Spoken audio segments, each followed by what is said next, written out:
welcome back to Level Up with Dawn. Today I thought it would be a good idea to do a story time, and this is actually something that happened today. Well, it concluded today, but I wanted to just tell you guys about the weirdest property deal I almost got into.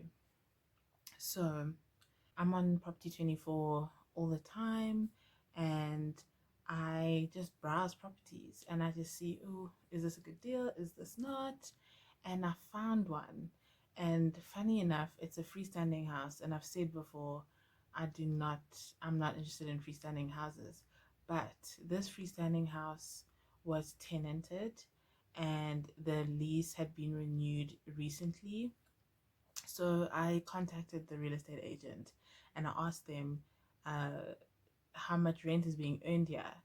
And so she told me, let me give you the metrics so that you know what's going on. So they were asking 2.2 million, and the rental income for that property was 28,000 rand, which I thought, wow, that's insane, because for a 2.2 million rand house, probably your bond's around 15,000 rand, so that's completely covered. And then utilities, rates, taxes can come out of that buffer that you have for the rest of the rent. So I'm like, yo, I mean, if this is not a deal, I don't know what is. So I asked to go and view it. So me and my boyfriend, we went and we viewed the property.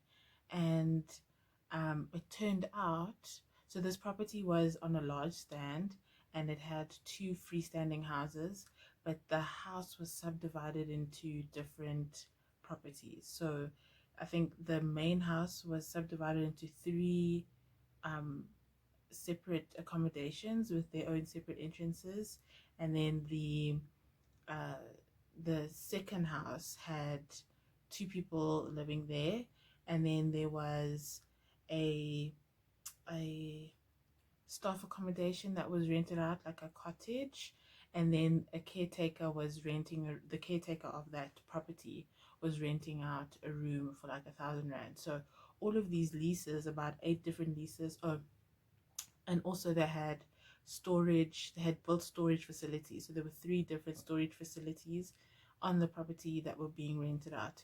So all of those leases added up to 28,000 rand.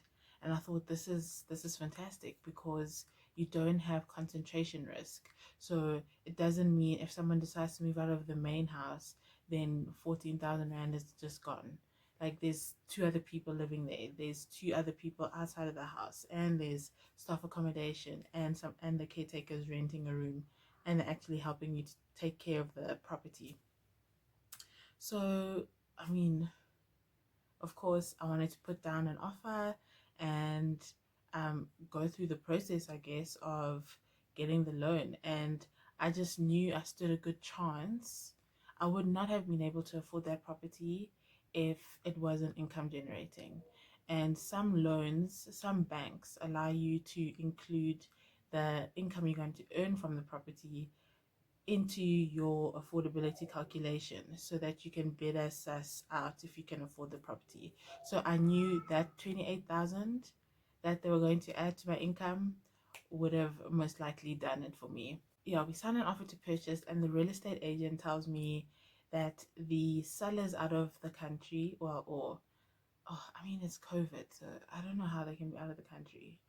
They're not there. They Wherever they're meant to be, they're not there. So they could only contact the seller on Tuesday to get them to see the offer and to decide if they want to accept it or not. And the real estate agent told me there's another offer that's been made, and so these 2 offers were going to be taken, if including mine, were going to be taken to the seller to be accepted or declined. So I decided to match the offer of the other person, so that it's just my way of putting it in God's hands. Like, if it's meant to be, it's meant to be, sort of a thing. And also, I wasn't willing to go too high, just because I know I have my suspicions on how the market is going to go over the next few months. And even just me buying this property now, or wanting to buy this property now, The only reason why I would pull the trigger is because of the rental property, but anything else, I'm waiting it out to see those notifications on my phone when it says reduced, reduced, reduced, reduced. So I go home, and I'm like, I guess, getting myself ready just in case my offer gets accepted, so that I can submit my home loan application and get those things done. And so then she gets back to me on Wednesday. She gets back to me on Wednesday morning, and she tells me my offer has been accepted. So I mean, I'm excited. This is like huge. This deal could substantially change the trajectory of things just because of the cash flow that's going through this property.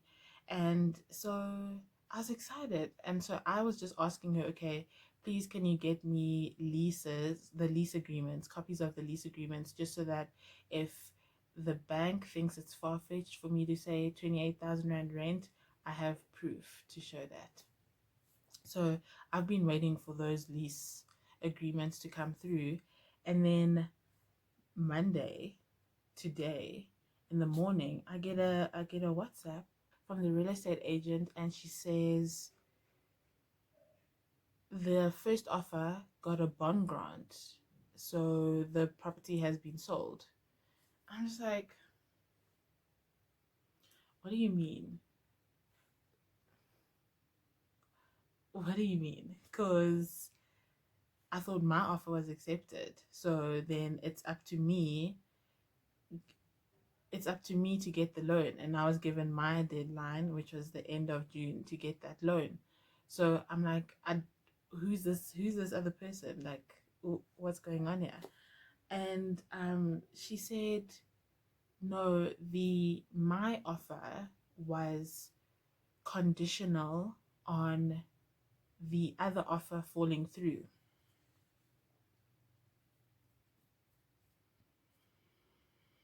Now this is where red flags start coming up, because my understanding is that if you accept an offer, then now that offer is in place, and obviously there's a suspensive condition of you getting the bond, right? But then if it is a case of there are multiple offers and maybe the offers are the same price, right? Then what ordinarily happens is the seller says, okay, you both have the same price, or all three of you have the same price.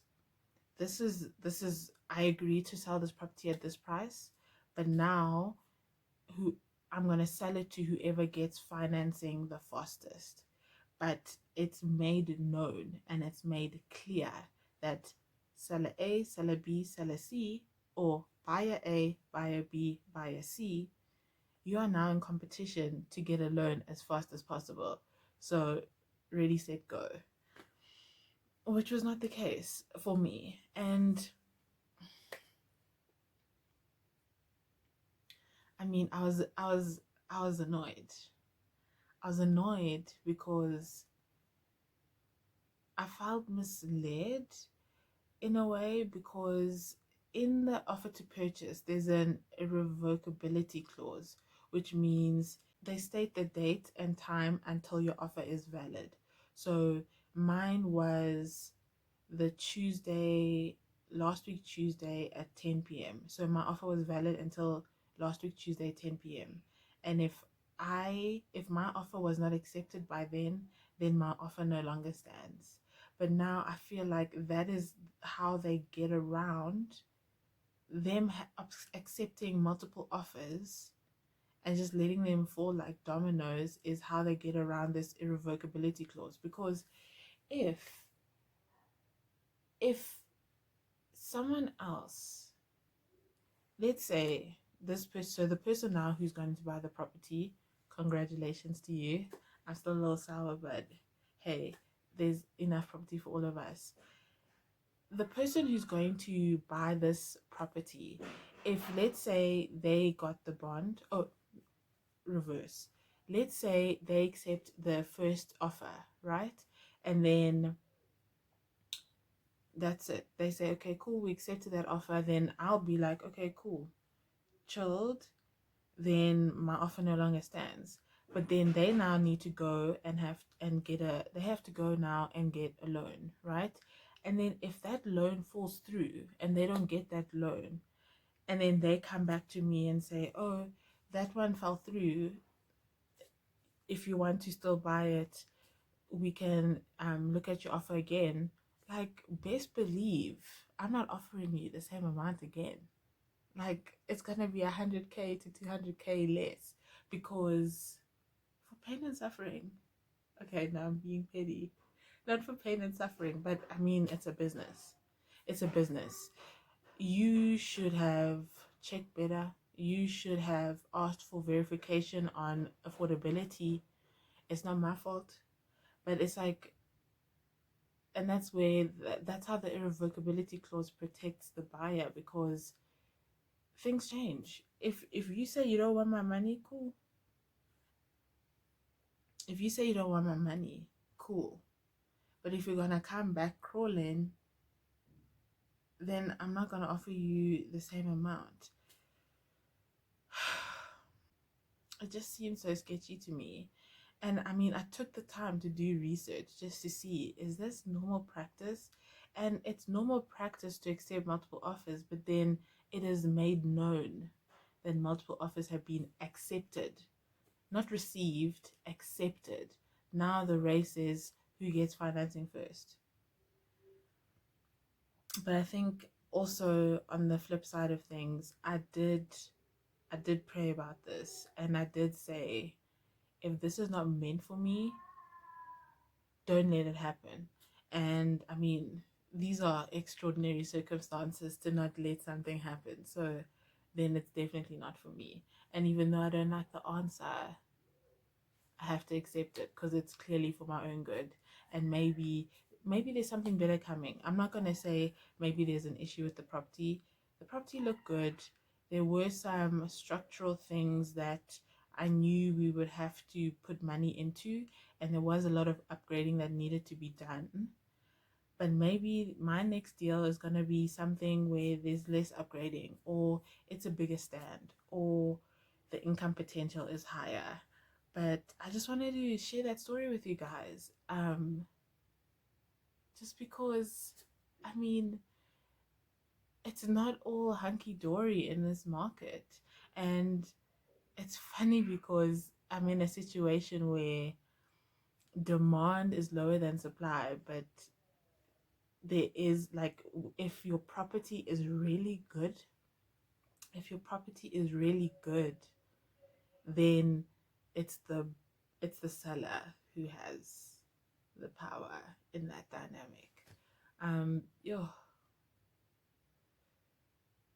I won't forget about it for a while, but I'll get over it. I know I'll get over it. I've already started looking for new deals. So, and it's interesting because I found another deal that I was interested in, and also large stand, multiple properties on the stand, some of them income generating. And I contacted the real estate agent to say how much rental is being made. And they were explicit from the beginning to say, listen, there's an offer on this property that's been accepted. They have a deadline till the 31st of July to to get a bond, after which that offer lapses. So then that makes me think, this previous property, is that standard practice? I don't know. But just the fact that I'm having that question just makes me think, okay, not for me. Don't want to work with those people. Don't want to work with that seller. Don't want to work with that real estate agent and company. Not everything works out, but in hindsight, it always works. It's always a good thing. That's one thing that I've realized. In hindsight, it's always a good thing. And to be quite honest, I wasn't looking for this deal.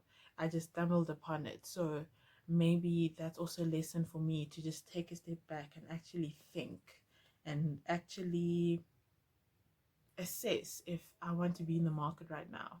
I know in this general time I want to be in the market, but right now in June, is that too soon? I don't know. Thank you for watching. If you enjoyed this video, please subscribe and give this video a like, and I will see you in my next video. Bye.